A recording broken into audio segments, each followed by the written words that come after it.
Buenas a todos, ¿qué tal? Bienvenidos a otro mini curso de Qualismotus.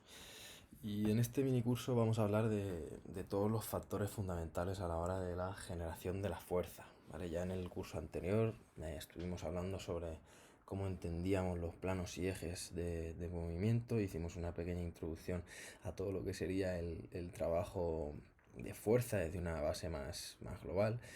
Y hoy vamos a incidir un poquito más sobre lo que serían esas bases, ¿no? De cómo aparece la fuerza y cómo tendríamos que empezar a entrenarla. Entonces, para definir el concepto de fuerza nos encontramos con algo complejo, ¿no? Porque si nos paramos a pensar y nos ponemos a buscar sobre qué es la fuerza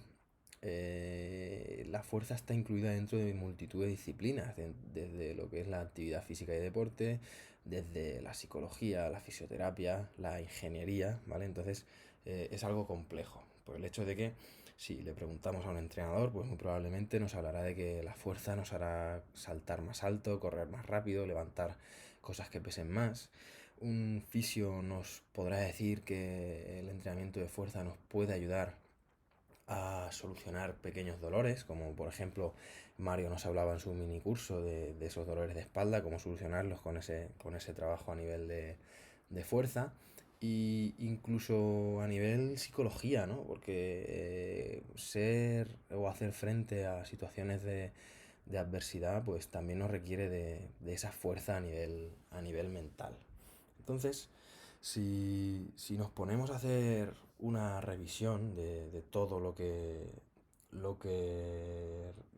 involucra a la fuerza y tecleamos por Google, pues muy probablemente nos encontremos con un agujero, ¿no? Un gran agujero, empezamos a dar palazos y nos metemos dentro de él y empezamos a sacar pues esas progresiones de ejercicios de fuerza, ese control de velocidad para el entrenamiento de fuerza, el control de movimiento, toda esa integridad postural, sobrecarga progresiva, especificidad, etcétera, etcétera. Pero si profundizamos aún más y nos damos cuenta sobre cuando nos han enseñado de fuerza, cuando hemos leído cualquier libro, siempre al principio nos hablan de que la fuerza es ese factor neuromuscular, ¿no? Ese factor a nivel del sistema nervioso que hará que las principales adaptaciones dentro de esas 6 u 8 primeras semanas sean a nivel nervioso, ¿no? Por eso es tan importante el conocimiento del sistema nervioso a la hora del entrenamiento de la fuerza.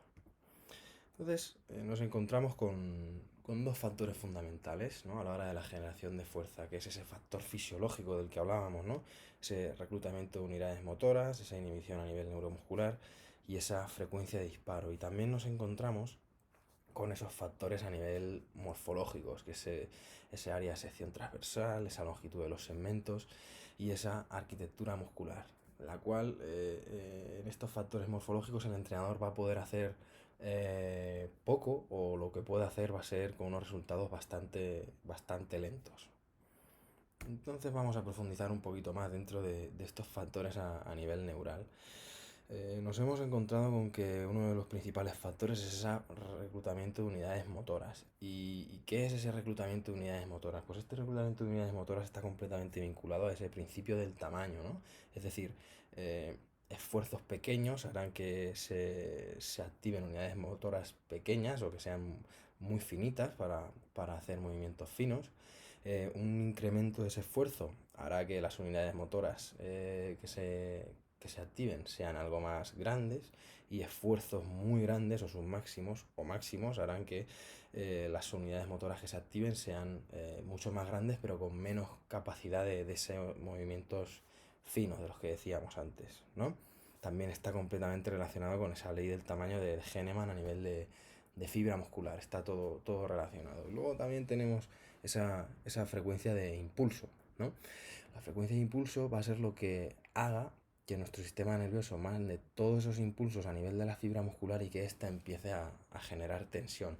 Es decir, cuanto más seguidos sean esos impulsos nerviosos, pues esa fibra generará tensión de manera más constante. Incluso esos impulsos nerviosos pueden llegar a fusionarse para ser mucho más potentes y que la fibra sea capaz de generar más tensión, ¿vale? Así sucesivamente, añadiendo frecuencia o fusionándose y a su vez seguir añadiendo frecuencia. Eso es lo que hará que nuestro sistema nervioso sea capaz de seguir generando tensión a nivel de fibra muscular y que eso cree el movimiento o genere la fuerza necesaria para vencer al movimiento o de empezar un movimiento. Y luego tendremos la inhibición, ¿no? Que es ese factor tan importante que hará que se pueda producir un movimiento fluido. ¿Por qué? Porque si ponemos un ejemplo como sería el principio de inhibición recíproca, si un agonista tiene que hacer un movimiento y el antagonista no le deja por una serie de tensiones o de estímulos que existan a nivel nervioso sobre esa musculatura, pues el movimiento no podrá ser fluido, ¿no? No podrá ser un movimiento fino y ahí aparecerán esas pérdidas a nivel de energía que no nos harán tener un movimiento eficiente. Y ahora vamos a seguir con todos esos factores morfológicos, ¿no? Y es que dentro de la pirámide a nivel de capacidad o de fuerza tendremos que los fundamentos de la fuerza sobre todo van a ser esa capacidad de movilidad, de control motor y de estabilidad.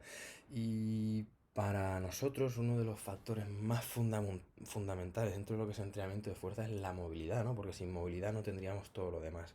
¿Y por qué, no? Porque dentro de esta movilidad aparece lo que sería el centramiento articular. Y es que las articulaciones cuando están en su posición óptima tendrán primero mayores opciones de movimiento, tendrán una mayor gestión de las fuerzas y la musculatura que las envuelve estarán en una longitud-tensión óptima, ¿vale? Lo que hará que la articulación pueda generar mayor fuerza. ¿Y qué es esa longitud-tensión? Pues la longitud-tensión es la posición en la que los filamentos de actina y miosina presentan el mayor número de enlaces durante el deslizamiento de estos. Es decir, hay mayores puntos de conexión entre lo que son los filamentos de actina y miosina, lo que podrá hacer que se genere más fuerza, ¿vale? Más fuerza o potencia.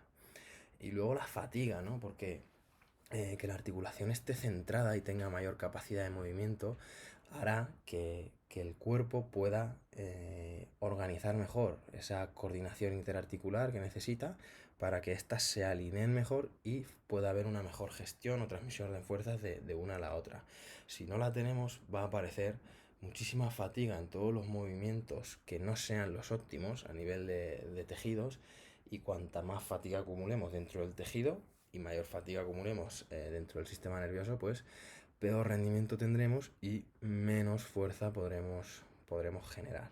Si a todo esto le sumamos ese control motor que vamos a necesitar para controlar esa articulación, y ya no solo una articulación a modo tobillo, sino que después de ese tobillo tendremos que generar ese control o ese enlace con esa rodilla, con esa cadera, ¿no? Y generar lo que hemos nombrado hace unos minutos, que es ese patrón de coordinación a nivel interarticular. Y luego esa estabilidad, ¿no? Porque al final la movilidad, el control motor está muy bien, pero si nosotros no podemos estabilizar todo lo que es el miembro, como por ejemplo podría ser la pierna, no vamos a poder generar bien esas fuerzas y no vamos a poder transmitirlas hacia lo que es la estructura central, o incluso si es un lanzamiento, pues hacia lo que sería el hombro y la mano, ¿vale? Entonces, estos son los fundamentos del entrenamiento de la fuerza. Entonces, dentro de estos factores o estos fundamentos nos encontramos los factores estructurales o mecánicos, y estos se van a componer de el área de sección transversal, lo cual es todo ese volumen a nivel muscular, porque ya sabemos que uno de los factores principales a la hora de generación de fuerza está completamente relacionado con ese músculo, ¿no? Con el tamaño del músculo. Y es que aunque no siempre un mayor tamaño a nivel muscular esté relacionado con una mayor fuerza, ¿no? Por el hecho de que de todo dependerá de la funcionalidad que tenga esa fibra, si es simplemente de hipertrofia a nivel sarcoplasmático o sarcomérico, ¿vale? Ya que no estará totalmente irrigada y no tendrá ese reclutamiento a nivel de fibras. Aunque no tenga que ver y esté demostrado que muchas veces el tamaño no va a ser lo que más fuerza genere, sí que tendremos otra serie de características que dentro del área transversal van a ser importantes a la hora de generación de fuerza. Y una de ellas es el momento de fuerza que se crea entre lo que es el fulcro a nivel articular y el fascículo muscular. Será mayor y eso tendrá un, un rango positivo a la hora de generación de esa fuerza o de que esa palanca sea más eficiente. Luego tendremos también la arquitectura muscular, ¿no? Y es que la arquitectura muscular, concretamente el ángulo de peneación del músculo, será completamente determinante a la hora de ver que ese músculo pueda generar mayor o menor fuerza. Entonces, aquí se nos puede venir una idea a la cabeza y es que cómo puedo yo afectar a esa arquitectura muscular, cómo puedo yo cambiarla. ¿Vale? Entonces, tanto el área de sección transversal como la arquitectura muscular pueden ser modificables mediante ese trabajo de hipertrofia, pero como hemos dicho al principio, el trabajo de hipertrofia va a ser algo que esté limitado por el tiempo, ¿vale? Porque los procesos a nivel de hipertrofia van a ser complejos y van a requerir de un tiempo concreto. Entonces, aunque podamos modificarlos y tanto ese área de sección transversal como esa arquitectura a nivel muscular sean factores que podemos modificar para la generación de fuerza, va a requerir de mucho tiempo. Y luego tenemos también la longitud de los segmentos, ¿no? Porque no es igual personas que tengan un ratio de longitud entre el torso y el fémur a la hora de generar fuerza con la pierna, ¿vale? O con la cadera, mejor dicho, que alguien que tenga ese fémur corto y ese torso más alargado, incluso más corto, ¿vale? Ahí, dependiendo de esto, veremos la dominancia a nivel de palancas que puede tener un individuo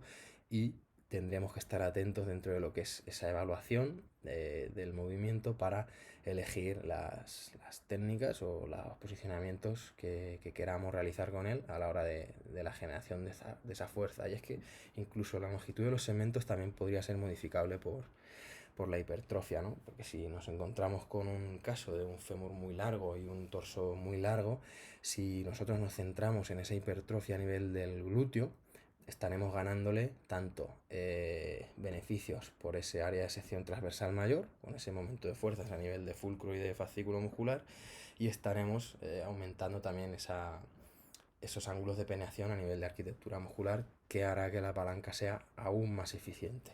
Entonces el proceso de hipertrofia es muy importante dentro de lo que es la generación de fuerza.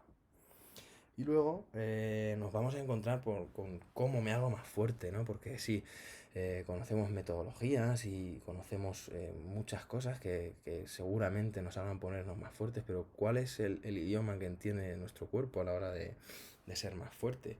Y nuestro cuerpo, nuestro sistema, solo va a entender un idioma, ¿no? Y es la intensidad. Al final la intensidad es el código binario que nuestro sistema nervioso recibe para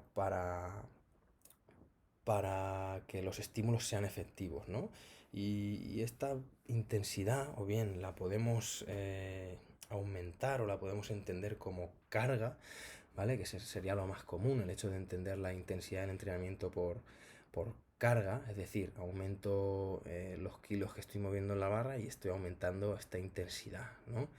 O por dificultad. O sea, cuanto más difícil es un movimiento, más intenso me resulta, ¿no? Porque muchas veces si comparamos con RPE, movimientos como puedan ser una sentadilla a nivel bipodal y una sentadilla búlgara, aunque la sentadilla búlgara tenga muchísima menos capacidad de carga y que el porcentaje de carga que moveremos será menor, muchas veces podemos equiparar lo que es esa intensidad o esa RPE, ¿no? Podemos llegar a una RPE, por ejemplo, del 8, igual con un 80% sobre dos piernas, o igual de 8 con una sola pierna y trabajando con un porcentaje bajísimo.